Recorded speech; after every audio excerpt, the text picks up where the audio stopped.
மொத்தத்தில் பார்த்தீங்களேனால் இந்த மகர ராசிக்காரர்களுக்கு மிகப்பெரிய ஏற்றமான காலம், செல்வம் கொழிக்கக்கூடிய காலகட்டம், பேச்சில் ரொம்ப ஜாகிரதையாக இருக்கணும். திருமண பாக்கியம் உண்டு. படிக்கக்கூடிய மாணவர்களுக்கு வெற்றி வாய்ப்பு ஏற்படும். படிக்கக்கூடிய மாணவர்கள் வெளிநாடு போய் படிக்கக்கூடிய வாய்ப்பு உண்டு. அது தவிர இது போஸ்ட் கிராஜுவேஷன் படிக்கக்கூடிய வாய்ப்புகள் உண்டு. வெளிநாடு வெளியூர் வெளிமாநிலம் செல்லக்கூடிய வாய்ப்புகள் நிச்சயமாக இருக்கும். தூக்கம் கலையக்கூடிய வாய்ப்புகள் நிச்சயமாக இருக்கும். அரசியல் ஆதாயம் கிடைக்கும். அரசியல் வட்டாரங்கள் இருக்கிறவங்களோட நட்புத்தன்மையினால ஆதாயங்கள் கிடைக்கக்கூடிய வாய்ப்புகள் நிச்சயமாக உண்டு.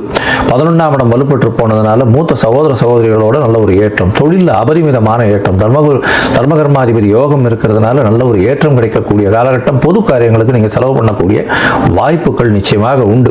அது தவிர பார்த்தீங்கன்னா உங்களுடைய ராசிக்கு 8ஆம் அதிபதி 11ஆம் இடத்துல இருக்கிறதுனால மறைந்த இடத்துல இருந்து திடீர் ஜாக்பாட் அடிக்கும்.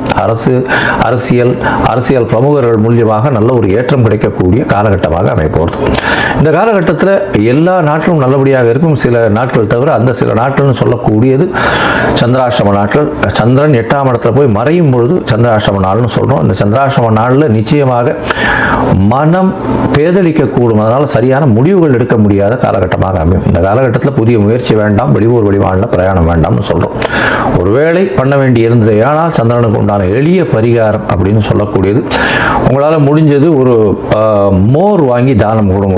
யாராவது ஏழை, இந்த லோயர் ஜாப் பண்ணுறவாளுக்கு, அதாவது துப்புரவு பணி தொழிலாளர்கள், அவங்களுக்கெல்லாம் மோர் வாங்கி கொடுங்க. நல்ல ஒரு ஏற்றம் கிடைக்கும். இந்த மாதம் இந்த சந்திராஷ்டம நாள் என்னன்னைக்கு வருது அப்படின்னு பார்த்தோம்னா 10/12/2025 12/12/2025 வரலும் உண்டான நாட்கள் சந்திராஷ்டம நாட்கள். இந்த காலகட்டத்தில் இந்த மாதம் நீங்கள் கால பைரவரை வழிபடுங்க. கால பைரவர், அதாவது தேய்பிரை அஷ்டமியில் வழிபடுறது ரொம்பவுமே நல்லது. கால பைரவரை வழிபடுறது ரொம்ப விசேஷம். பக்கத்தில் இருக்கிற விநாயகர் கோவிலில் எள்ளு சாதம், அது இது விநாயகருக்கு இது பண்ணிட்டு எல்லாருக்கும் தானம் கொடுக்கும்.